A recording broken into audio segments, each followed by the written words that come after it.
avec mes oreilles qui écoutent le silence, avec toute ma chair que les ténèbres caressent. Les alouettes chantent dans le soleil, dans l'air bleu, dans l'air chaud, dans l'air léger, des matinées claires. Le hibou fuit dans la nuit, tache noire qui passe à travers l'espace noir et réjoui, grisé par la noire immensité, il pousse son cri vibrant et sinistre. Le jour me fatigue et m'ennuie, il est brutal et bruyant. Je me lève avec peine, je m'habille avec lassitude, je sors avec regret. Et chaque pas, chaque mouvement, chaque geste, chaque parole, chaque pensée me fatigue comme si je soulevais un écrasant fardeau. Mais quand le soleil baisse, une joie confuse, une joie de tout mon corps m'envahit.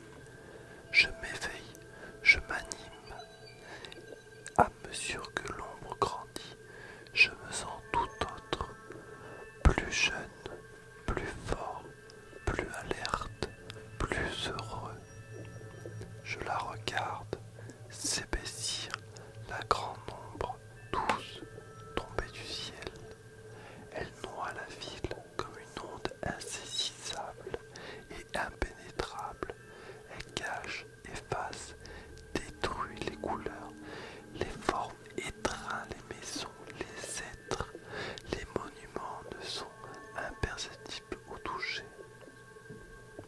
Alors j'ai envie de crier de plaisir comme les chouettes, de courir sur les toits comme les chats, et un impétueux, un invincible désir d'aimer s'allume dans mes veines. Je marche, tantôt dans les faubourgs assombris, tantôt dans les bois voisins de Paris, où j'entends rôder mes sœurs les bêtes et mes frères les braconniers. Ce qu'on aime avec violence finit toujours par vous tuer. Mais comment expliquer ce qui m'arrive? Comment même faire comprendre que je puisse le raconter? Je ne sais pas, je ne sais plus. Je sais seulement que cela est voilà. Donc hier, était-ce hier? Oui, sans doute, à moins que ce ne soit auparavant, un autre jour, un autre mois, une autre année, je ne sais pas. Ce doit être hier pourtant, puisque le jour ne s'est plus levé, puisque le soleil n'a pas réapparu. Mais depuis quand la nuit dure-t-elle? Depuis quand? Qui le dira? Qui le saura jamais? Donc hier je sortis, comme je fais tous les soirs après mon dîner. Il faisait très beau, très doux, très chaud. En descendant vers les boulevards, je regardais au-dessus de ma tête le fleuve noir et plein d'étoiles découpées dans le ciel par les toits de la rue qui tournaient et faisaient onduler comme une vraie rivière ce ruisseau roulant des astres. Tout était clair dans l'air léger, depuis les planètes jusqu'au bec de gaz. Tant de feux brillaient là-haut et dans la ville que les ténèbres ont semblé lumineuses. Les nuits luisantes sont plus joyeuses que les grands jours de soleil. Sur le boulevard, les cafés flamboyants. On riait, on passait, on buvait. J'entrais au théâtre quelques instants. Dans quel théâtre? Je ne sais plus. Il faisait si clair que cela m'attrista et je ressortis, le cœur un peu assombri par ce choc de lumière brutale sur les ors du balcon, par le scintillement factice du lustre énorme de cristal, par la barrière du feu de la rampe, par la mélancolie de cette clarté fausse et crue. Je gagnais les Champs-Élysées où les cafés-concerts semblaient des foyers d'incendie dans les feuillages. Les marronniers frottaient de lumière jaune avait l'air peint, un air d'arbre phosphorescent, et les globes électriques, pareils à des lunes éclatantes et pâles à des œufs de lune tombés du ciel, à des perles monstrueuses, vivantes, faisaient pâlir sous leur clarté nacrée, mystérieuse et royale, les filets de vilains gaz sales et les guirlandes de verre de couleur. Je m'arrêtai sous l'arc de triomphe pour regarder l'avenue, la longue et admirable avenue étoilée allait vers Paris entre deux lignes de feu et les astres là-haut, les astres inconnus jetés au hasard dans l'immensité où ils dessinent ces figures bizarres qui font tant rêver, qui font tant songer. J'entrai dans le bois de Boulogne et j'y restai longtemps, longtemps. Un frisson singulier m'avait saisi, une émotion imprévue et puissante, une exaltation de ma pensée qui touchait à la folie. Je marchai longtemps, longtemps, puis je revins. Quelle heure était-il quand je repassai sous l'arc de triomphe? Je ne sais pas. La ville s'endormait et des nuages, de gros nuages noirs, s'étendaient lentement sur le ciel. Pour la première fois, je sentis qu'il allait arriver quelque chose d'étrange, de nouveau. Il me sembla qu'il faisait froid, que l'air s'épaississait, que la nuit, que ma nuit bien-aimée, devenait lourde sur mon cœur. L'avenue était déserte maintenant. Seuls deux sergents de ville se promenaient auprès de la station des fiacres et sur la chaussée, à peine éclairée par les becs de gaz qui paraissaient mourants. Une ville de voitures, de légumes allait aux salles. Elles allaient lentement, chargées de carottes, de navets et de choux. Les conducteurs dormaient, invisibles.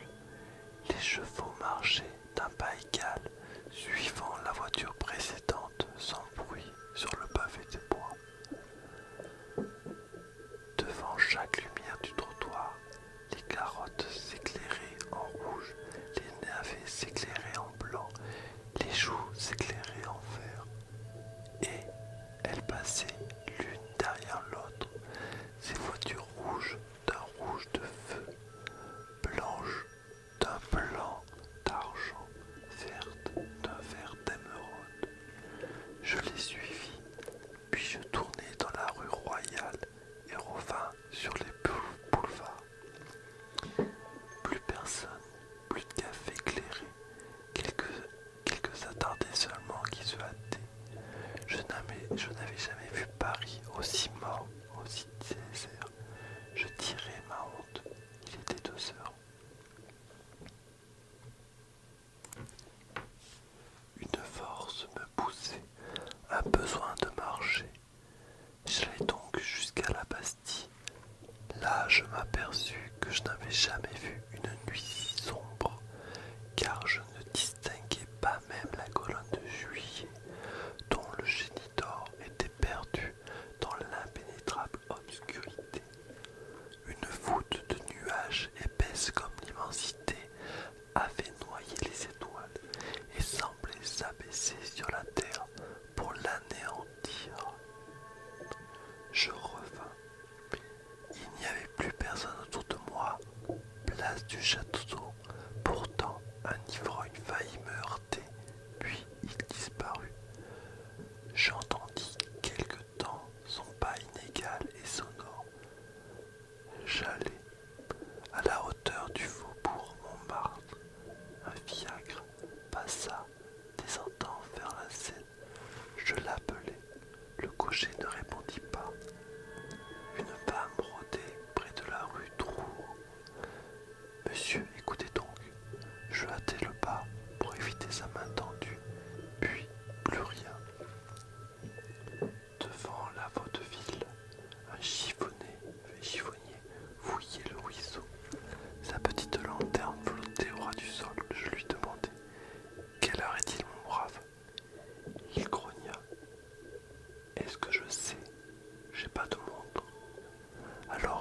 m'aperçus tout à coup que les baies de gaz étaient éteintes. Je sais qu'on les supprime de bonne heure avant le jour, en cette saison par économie, mais le jour était encore loin, si loin de paraître. Allons aux salles, pensai-je. Là au moins je trouverai la vie. Je me mis en route, mais je n'y voyais même pas pour me conduire. J'avançais lentement, comme on fait dans un bois, reconnaissant les rues et les comptants. Devant le Crédit Lyonnais, un chien grogna. Je tournai par la rue du Grammont. Je me perdis, j'errai, puis je reconnus la bourse aux grilles de fer qui l'entoure. Paris entier dormait d'un sommeil profond, effrayant. Au loin pourtant, un fiacre roulait, un seul fiacre, celui peut-être qui avait passé devant moi tout à l'heure. Je cherchais à le joindre, allant vers le bruit de ses roues, à travers les rues solitaires et noires, noires, noires comme la mort. Je me perdis encore. Où étais-je? Quelle folie! S'éteignent sitôt les gaz. Pas un passant, pas un attardé, pas un rôdeur, pas un miaulement de chat amoureux. Rien. Où donc étaient les sergents de la ville?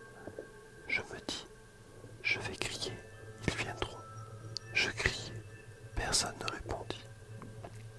J'appelai plus fort, ma voix s'envola sans écho, faible, étouffée, écrasée par la nuit, par cette nuit impénétrable. Je hurlai, au secours, au secours, au secours. Mon appel désespéré resta sans réponse. Quelle heure était-il donc?